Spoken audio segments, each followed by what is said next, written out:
All right, here we go. So industrial applications of electrolysis. So where does this actually get used? So this gets used a lot for a process called electroplating. Electroplating is when you coat an object with a thin layer of metal. So oftentimes they will have something cheap like jewelry, and then they will put a thin coat of a good metal so that it won't rust as quickly. The idea is that the cathode is going to be the object to be plated, and the anode is usually the metal plate. Oh, I didn't finish that sentence. One second. Sorry, it's not wrong. I just realized it's bad grammar. So the anode is usually the metal to plate with. And I just felt like that was kind of bad. So yours says usually the metal that is being used to plate the object. So whatever metal is being put on top. The electrolyte solution has to contain the metal cations of the plating metal. And the process is that an electric current reduces the metal cations in the solution, forming a coherent metal coating on the cathode. In other words, you just coat it. So an example is plating an iron ring or nail with copper.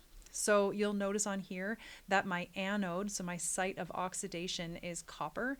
So the copper is being oxidized so that I'm producing copper ions in solution, but your electrolyte also has to contain the copper.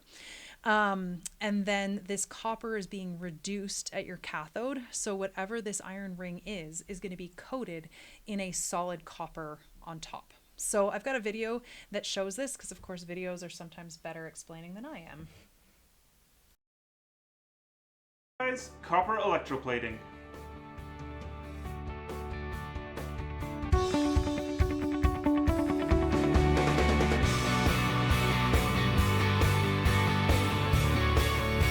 Guys, I'm Ryan. And I'm Mark, and on today's episode we'll be doing copper electroplating. And that's the first step to getting skin like Colossus. Don't do that. Do not do that. This is a viewer requested episode. Thank you to this viewer for suggesting this topic. Electroplating is the process of using electricity to create a metal coating on a conductive surface. The equipment and ingredients you're going to need for this episode includes Root-Away, which contains copper sulfate, Metal cleaning powder, a couple of AA batteries, a short length of copper tubing, 2 alligator clips, mason jar, electrical tape, a non-galvanized metal for coating, a kitchen scale, nitrile gloves. and a dust mask. The chemical that we'll be using today is highly corrosive, so this experiment should only be performed by adults for demonstration purposes. We recommend a full set of protective equipment, including gloves, goggles, apron or lab coat, and a dust mask. We also recommend that you familiarize yourself with the safety and first aid instructions on the container. The first step in our experiment is to make our copper sulfate solution. Add 100 grams of root killer to your mason jar. Then pour in 2 cups of hot water.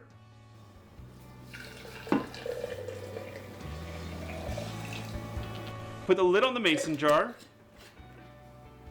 and give it a gentle swirl until all the crystals are dissolved. Now we need to prepare a nail for electroplating. Sprinkle some of the metal cleaning powder onto your nail. Add a little bit of water to create a slurry and scrub it until it's clean. Then give it a good rinse underneath running water. To make the circuit component of our experiment, take 2 AA batteries and tape them positive end to negative end with some electrical tape. Then take your 2 alligator clips, tape one end to the negative, and the second alligator clip just clip onto the positive end of the battery stack.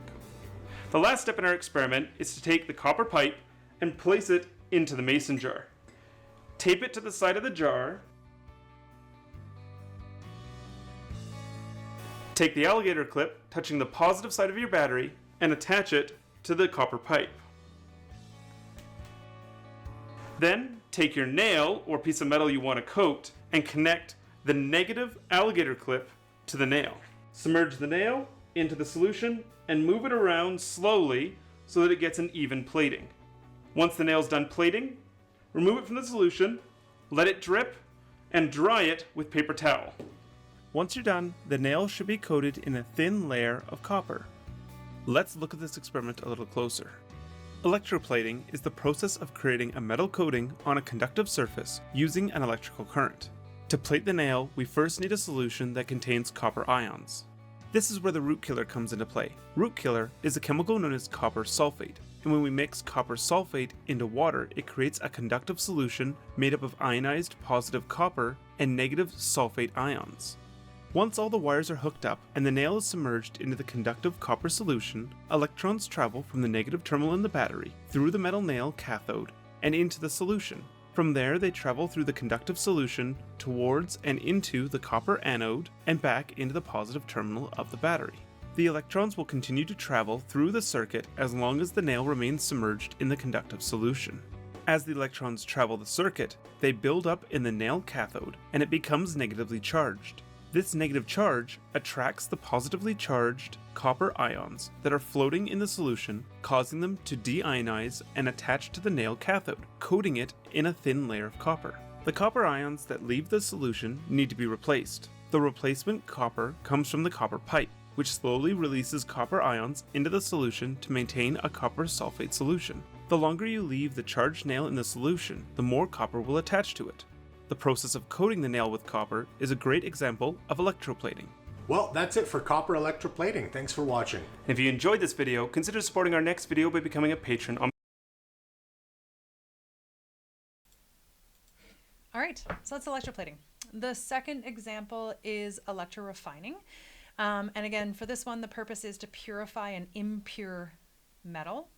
And your cathode is going to be a pure sheet of metal. So for this one, if I wanted to get a pure sample of copper, I'm going to have a pure copper cathode, and then my anode is going to be an impure metal. So it's going to contain some copper, maybe some gold, maybe some other things as well.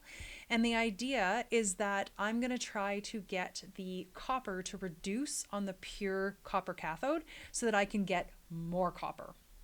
And so the idea is that you have to start with an electrolyte that has some copper, and then you're going to oxidize the copper from the impure anode, and it's going to add more copper ions so that you can plate as much copper as possible. So the process is that an impure metal will dissolve from the anode into the solution, and pure metal will deposit on the cathode. Now, this impure metal is composed of different things, and the different things will behave differently. The metals below the target metal on the SRP, so things like lead and zinc, will oxidize first, and they will be in solution. And the metals above won't oxidize, and they'll form this anode sludge.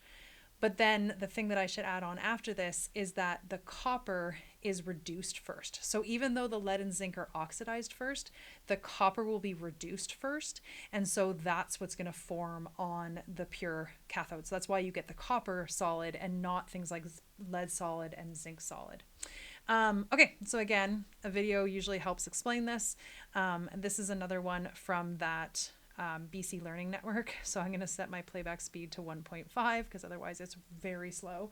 And we will let it talk. In many applications, a very pure form of a specific metal is required.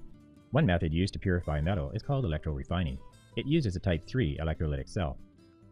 The most important thing to know for electrorefining is the anode is an impure sample of the metal we want to refine. Remember, the anode is connected to the positive terminal of the power supply. And the cathode must be a pure sample of the metal we want to refine. Remember, the cathode is attached to the negative terminal. In this video, we'll use the electrorefining of copper as an example. On the impure anode, we'll represent an assortment of atoms, mainly copper, but with some impurities. And on the pure cathode, we'll represent all copper atoms, as this is pure copper. We'll add some aqueous copper 2 sulfate to the cell. If we're going to purify copper, we must have copper 2 plus cations in the electrolyte. Neither water nor sulfate ions will react in this cell, so we'll remove them from our diagram. We'll focus on the anode, and we'll add a section of the right side of our reduction table. We'll zoom in on gold, copper, and zinc. We'll just point out here that we use the solid copper at 0.34 because this half reaction represents the reduction of the more stable copper ion, Cu2+. We don't use the one at 0.52 because this represents the reduction of the copper plus ion, which is unstable in aqueous solution. Copper is the metal we're purifying, so the impure sample is mainly copper atoms. The gold atoms we added can represent any metals that are above copper on the right side of the reduction table.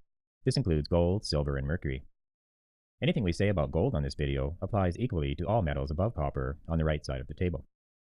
The zinc atoms we added can represent any metals that are below copper on the right side of the reduction table. These include metals like lead, tin, nickel, cobalt, iron, and chromium. Even metals below zinc that are not shown on this diagram, such as aluminum or manganese. Anything we say about zinc in this video applies equally to all metals below copper on the right side of the table. Now if we consider gold, copper, and zinc, we see that gold has an oxidation potential of negative 1.5 volts. Copper has an oxidation potential of negative 0.34 volts, and zinc has an oxidation potential of positive 0.76 volts.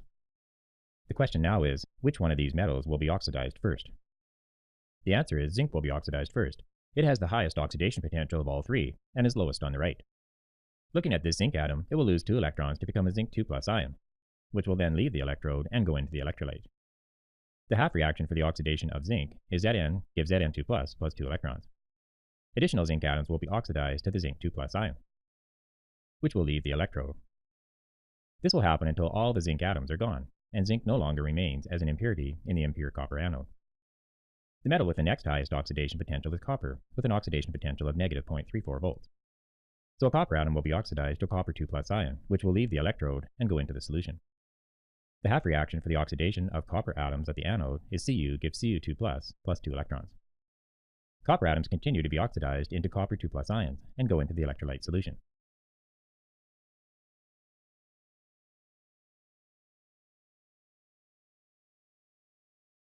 Because gold has such a low oxidation potential, it cannot be oxidized as long as copper atoms are still present in the anode. As all of the copper atoms surrounding gold atoms are oxidized and leave the electrode, there is nothing left to hold the gold atoms up, so they will simply fall down onto the bottom of the container. It is important to remember that this gold has not been oxidized. It is still a neutral atom of gold metal. Metals above copper on the right side of the table will fall off of the anode in metallic form and collect below it in the container. A combination of metals that are above copper on the right side of the table, which do not get oxidized, such as silver and gold, along with the non-metallic impurities that were in the copper, will collect underneath the anode.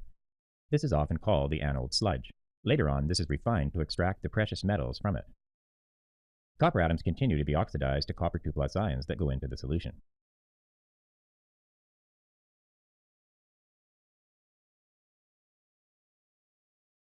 Now we'll focus on the species above copper on the right side of the table.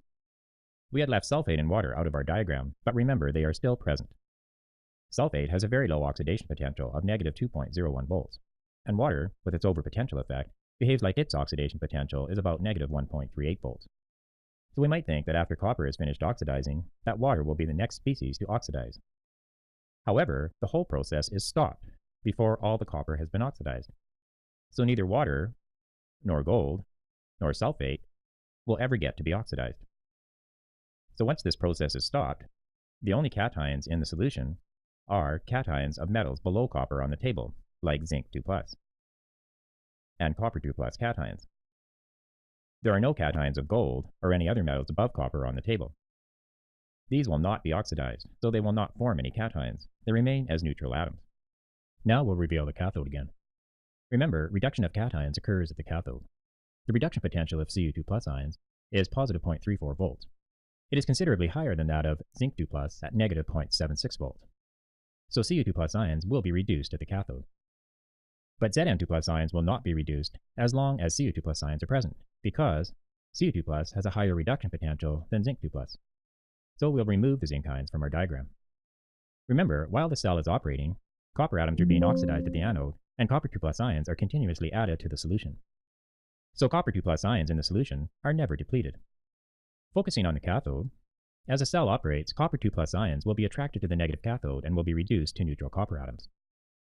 The equation for the reduction of Cu2 plus is Cu2 plus 2 electrons gives Cu solid. This process will continue, and copper 2 plus ions continue to be reduced to neutral copper atoms as more ions come in from the anode where they are formed. We see that only copper metal is produced and builds up on the pure copper cathode, increasing its mass. So the impure copper anode loses mass as the small amount of zinc it has gets oxidized, the large amount of copper it has oxidizes, and inactive metals drop off without being oxidized.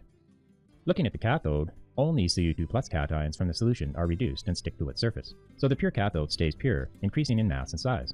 In this way, impure copper is purified using a type 3 electrolytic cell.